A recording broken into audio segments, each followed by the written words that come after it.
As we continue our discussion of faith foundations for life and ministry, we want to focus today on the moral foundations for church and society. I will first discuss the moral dilemma we face in our postmodern setting by contrasting the traditional Christian basis for ethics and morality with modern ethical relativism and the postmodern view that there is no moral truth to be discovered. After that, we will turn our attention to the basis for a true moral foundation for church and society. First, let us look at the moral dilemma we face today. The well-known story of the three baseball umpires who were debating their philosophies about umpiring illustrates something of the moral dilemma we face in our postmodern world. The first umpire said, "There's balls and there's strikes, and I call them the way they are." "No," the second umpire responded, "it could be a ball or it could be a strike. I call them the way I see them." To which the third umpire responded, "You are both wrong. There isn't any such thing as a ball or a strike. There isn't anything until I call it." In ethical and moral terms, the first umpire represents the traditional view that there are objective, absolute truths regarding right and wrong, independent of the mind or feelings of the knower. An adequate theory of ethics, in other words, must be one that is able to locate the reference of ethical terms in something outside of human experience. For some, this might suggest a moral principle or natural law to which one is accountable.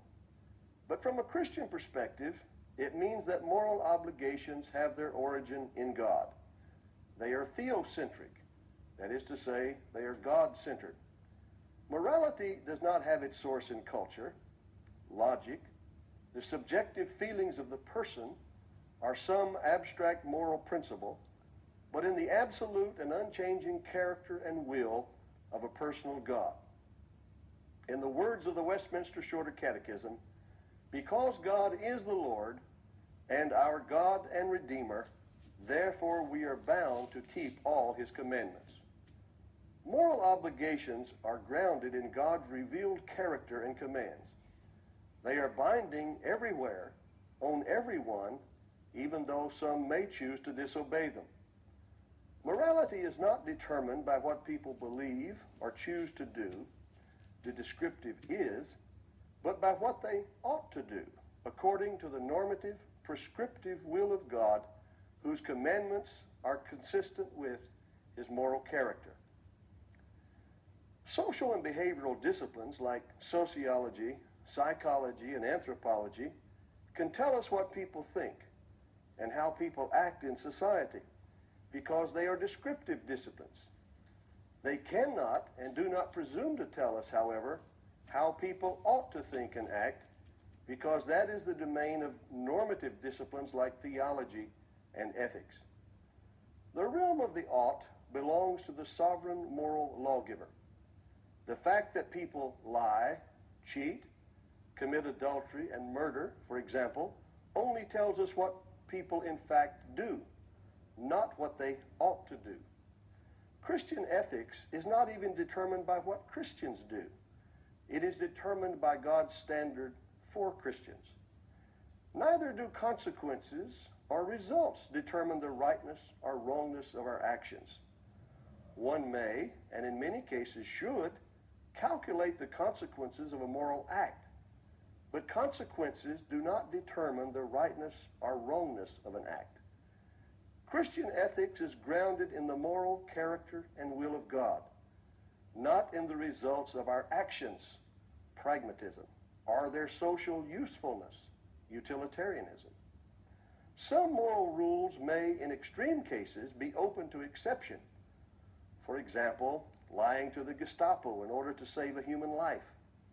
But we are never exempted from acting with love and justice, the most inclusive and ultimate ethical principles.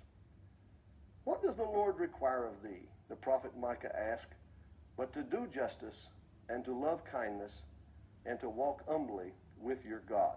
Micah 6:8. The second umpire that responded, "I call them the way I see it," represents modern moral relativism.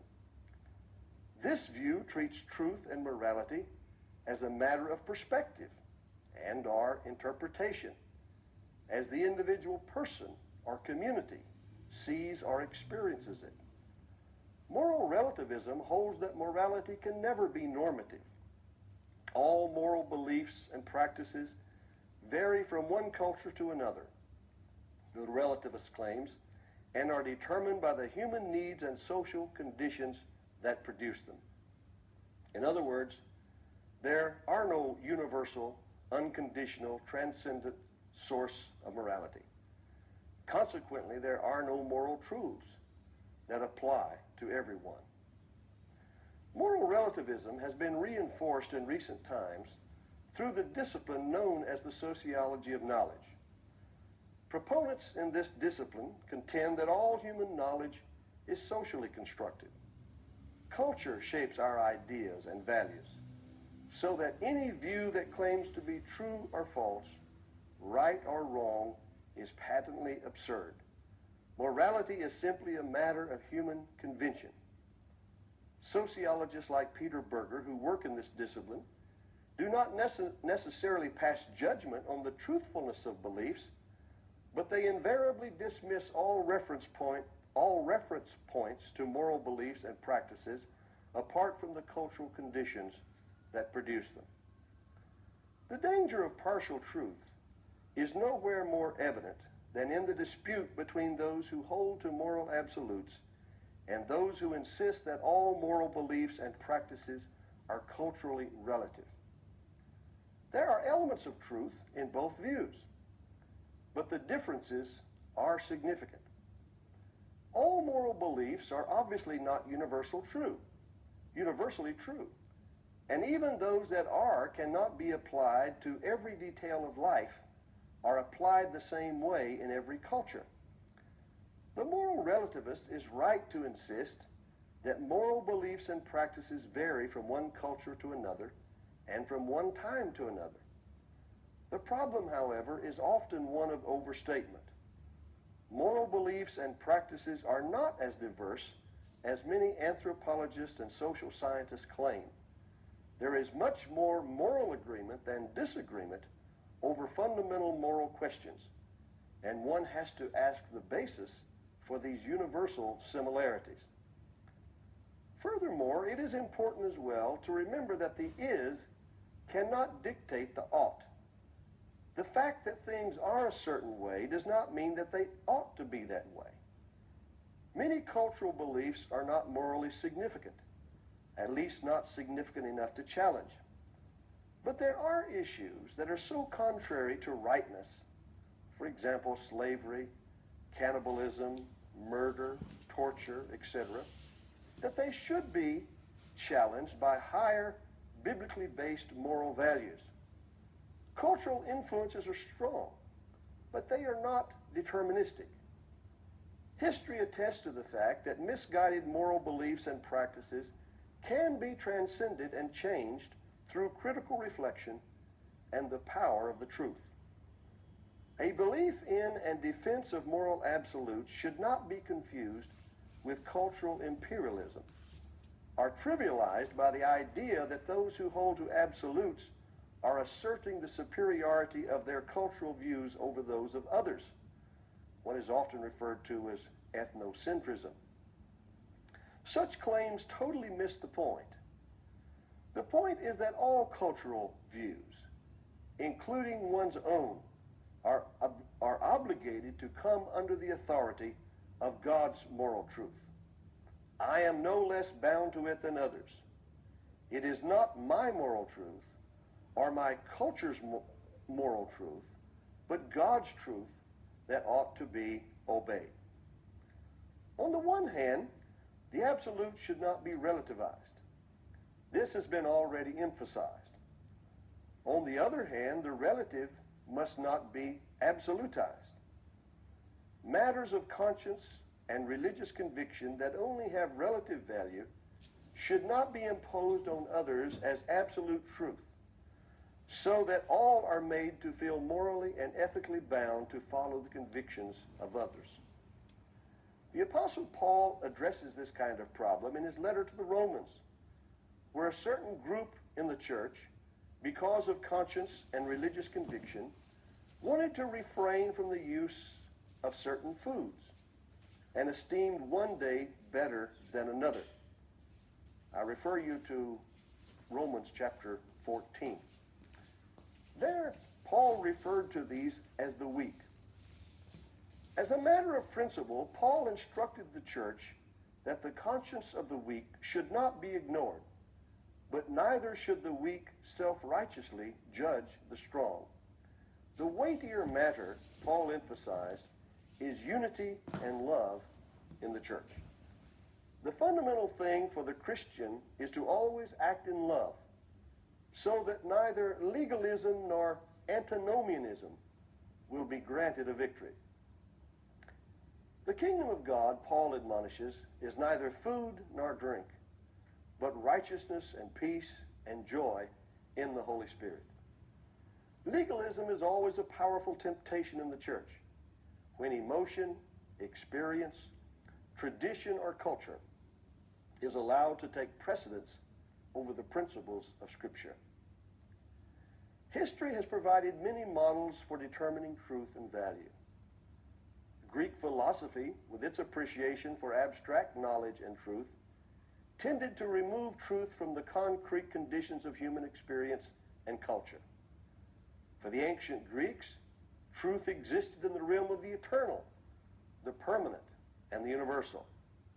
They believed that truth loses its absoluteness when its ideal form becomes relativized by the historical, transitory, everyday conditions of human life. This view tended to turn moral truth into abstract philosophies and principles. Modern thought, on the other hand, rejected Greek metaphysics, reducing all human knowledge to the temporal realm of time and place. In disavowing all claims to absolute truth, including moral truth, moderns insisted that moral beliefs and practices never transcend the historical and cultural conditions that produce them. The Christian paradigm of truth, however, is different from either the Greek or the modern view.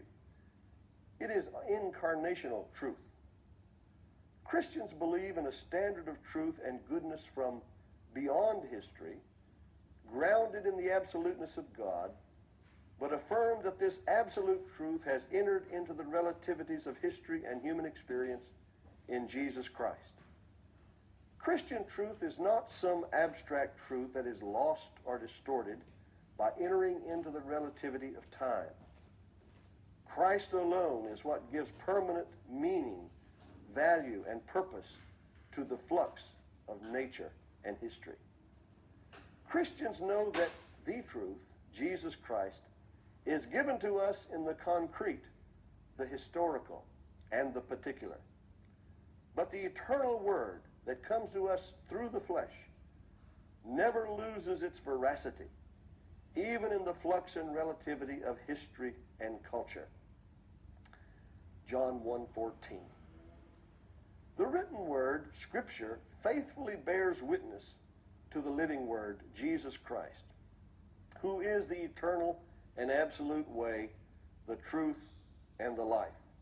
John 14:6. Christianity is not some ethereal doctrine or moral truth about God. Christianity is incarnate truth. It is the eternal and unchanging truth that lives in and transforms the concrete historical conditions of human life. It is about the presence and power of God in the world, in the person of Jesus Christ. This incarnate truth is what Christians reflect on every Christmas and celebrate anew every Easter morning. The response of the Third Umpire was that both the absolutists and the relativists were wrong. There are no balls or strikes, he said. There isn't anything until I call it. This view reflects the postmodern perspective that there is no moral truth to be discovered. No judgments can be rendered in the total absence of rightness, goodness, or moral progress. The only thing that is forbidden is to forbid. One may personally deplore acts of terrorism, the Holocaust, and other wrong actions, but there is no basis on which to morally condemn them. As Os Guinness notes in Time for Truth, the question in the postmodern world is not, is it true, but whose truth is it, and which power stands to gain?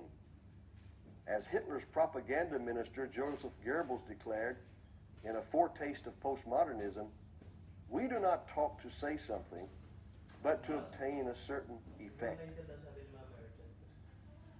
Public life, as Guinness writes, has been thrown back into a moral stone age, where people throughout the political, economic, and religious spectrum, public officials, dissidents, writers, humorists, professionals, sports figures, preachers, etc., take the license to lie and spin whatever fiction they feel will advance their cause or career.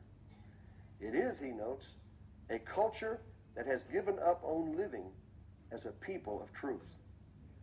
We have entered into a crisis of character as well as a crisis of ethics, where moral character is even perceived as a handicap in landing the right job, exerting influence, winning friends, attracting lovers, or getting elected. It stands to reason that a surface society that thrives on spin and deceit will not place high value on moral qualities like truth-telling and personal integrity.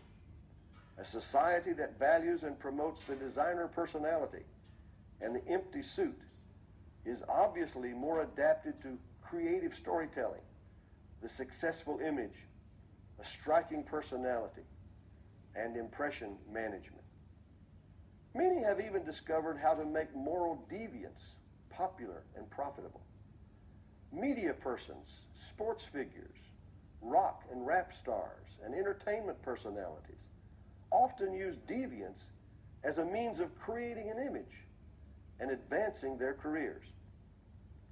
Public figures like Dennis Rodman, Madonna, Michael Jackson, and Mike Tyson, for example, frequently exhibit transgression, violence, and chaos as behavior to be admired and celebrated. Because moral deviance has been defined down from sin to sickness to normal alternative behavior, the bar of shock value has had to be raised. We have, it seems, reached the limits where there is no more violence to show, no more revealing sex scenes to portray, no more dirty words to say, no other drug to use, nothing else to get pierced or tattooed. It has all been done, but we still search and reach for the extremes in hope that boredom can be staved off and the life juices can continue to flow.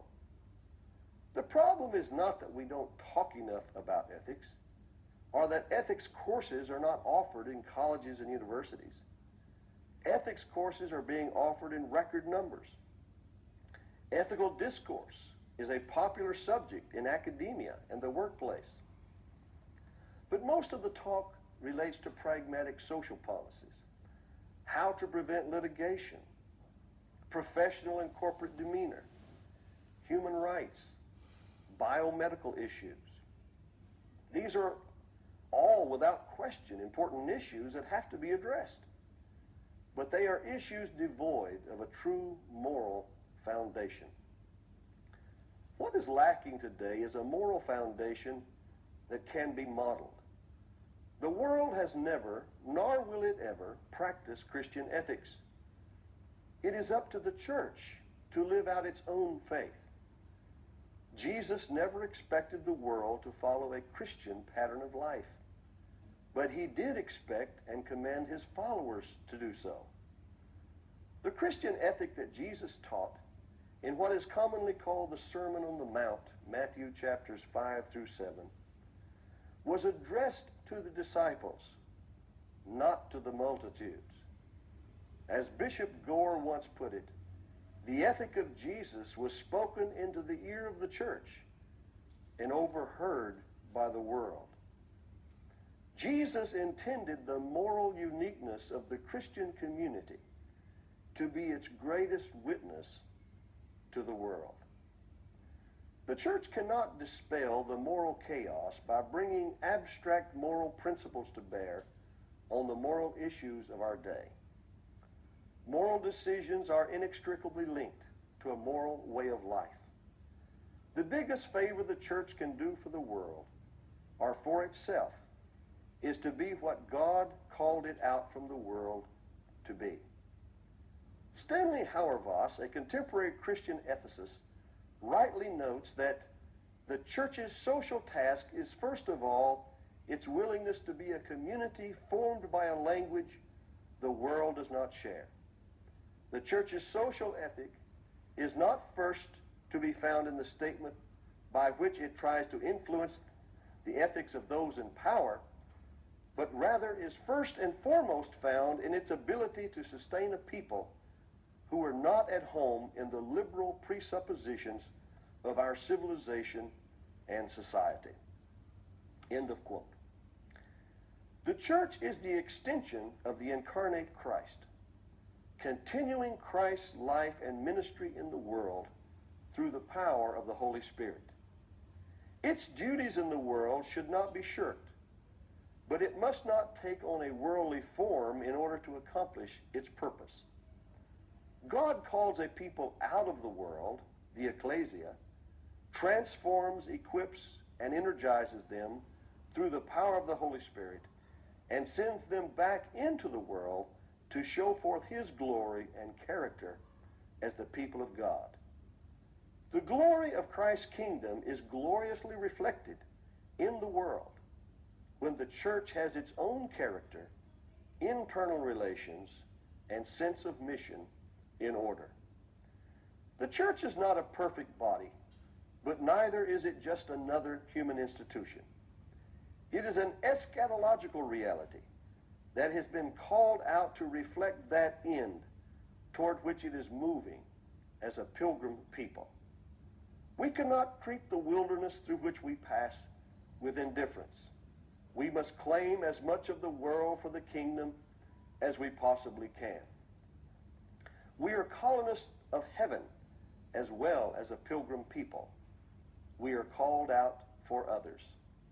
We must refashion as much of the world as we can after the likeness of our homeland. The problem with the postmodern church is that its moral influence is not transforming the world as much as the church is being influenced by the postmodern culture. Christians today are adopting the views, values, and postmodern life patterns in an alarming manner. Recent surveys indicate that 66%, or two-thirds, of evangelicals in America admit that their lifestyles have not been altered by their conversion. We have decisions for Christ without moral transformation. Most of us are aware that sex outside of marriage has become routinely accepted in society. Less than 1/3 of Americans reject premarital sex. What many do not know is that this percentage is only slightly lower for evangelical Christians. The number of so-called fundamentalists who engage in sex outside of marriage, 56%, is approximately the same as the rate for so-called liberals, 57%. Confusion and inconsistency regarding the moral life seem to be as rampant in the church as it is in the world. 66% of Americans say there is no absolute truth. 53% of those who call themselves evangelicals say the same thing, even though they claim to have a high view of Scripture. Approximately half of the evangelicals say they are pro-choice and believe in euthanasia. Divorce rates are about the same as that of the general population. Many have no coherent understanding of biblical truth or its implications for the moral life. They are like the young man who, when asked what he believed, replied, "The inerrancy of Scripture, Reformed theology, and reincarnation." The Bible, John Calvin, and Shirley MacLaine were equally meaningful, even if they were not coherent or consistent with each other. This is typical of the postmodern disregard for a reasoned faith that is contributing to a widespread hodgepodge faith among contemporary Christians. A high percentage of Americans say they believe in God, around 94%. Around 80% claim to be Christians. About 43% still go to church on Sunday. But the moral uniqueness of the Christian community is far from evident. Christians set up their own institutions, schools, colleges, bookstores, media, entertainment industry, etc. But in too many cases, they are operated in ways that are hardly distinguishable from secular institutions and life patterns. Christians habitually succumb to the same immoralities and lack the same commitment and fidelity to biblical truth as their secular counterparts. In far too many instances and too many places, true Christian influence is virtually invisible in contemporary culture. Christians, too, are caught up in the surface society, where an inordinate emphasis falls on looks, appearances, perceptions, feelings, and role-playing. We are so busy crafting ourselves through resumes, personality projection, and the glamour of surfaces that one would tend to think that we have created ourselves, or that we were created in Hollywood, rather than in the image of God. In desperation, we attempt to sanctify the surfaces with sincerity and take on the hollow advice of Mark Twain, who said that, quote, "The secret of success is sincerity. If you can fake that, you've got it made," end of quote. In the New Testament, the word for hypocrite is the Greek term for actor, that is, one who plays a role or a part. Postmoderns say that we are all hypocrites. All of us act out our parts and scripts without real identity or character. We have no need to be ashamed of our hypocrisy. Jesus, however, condemned hypocrisy. He taught that we do have an inside identity that can be redeemed and revealed. Through the character and integrity of the reborn, God wills to show forth his glory as our Creator and Redeemer. We are expected to live with character and integrity in this present world. Every generation, including the postmodern, has a responsibility to translate the gospel into its unique cultural context. Contextualization of the gospel is imperative. The translation of the message, however, must not degenerate into a transformation of the message. The gospel message must never become distorted, inconsistent, or confused with the message of the culture. Unfortunately, the postmodern church has accommodated itself far too much to the commercial appeal of society. It has so capitulated to consumer tastes that it has in many ways taken on the McChurch likeness. The abandonment of doctrine and moral authority in an effort to adjust itself to the demands of the marketplace has diluted its message and distorted its character. Therapeutic religion, with its hot tub ethos, has augmented the importance of a soothing feeling and psychological well-being at the expense of moral truth. If the moral uniqueness of the Christian church is again to be seen in a world of moral relativism and ambiguity, Christians must again think, behave, and run their institutions differently than those that follow common cultural patterns.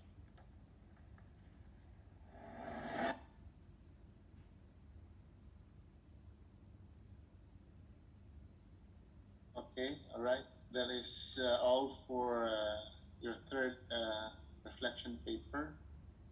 So again, you have to choose from either the modern moral relativism or the postmodern perspective, and whatever you choose, that becomes your title for the third reference reflection paper, which will be submitted on the 4th of April. All right, any question?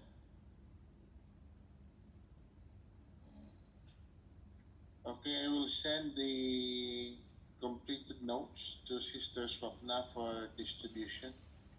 So give me a few days to wrap it up and I'll give it to you as soon as possible within this week.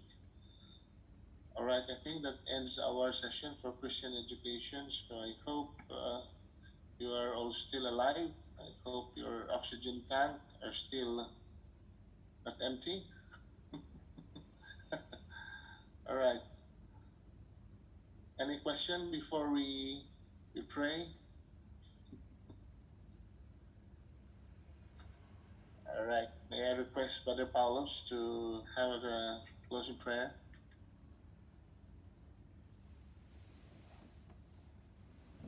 Please come closer. We can't hear you. I can't hear you.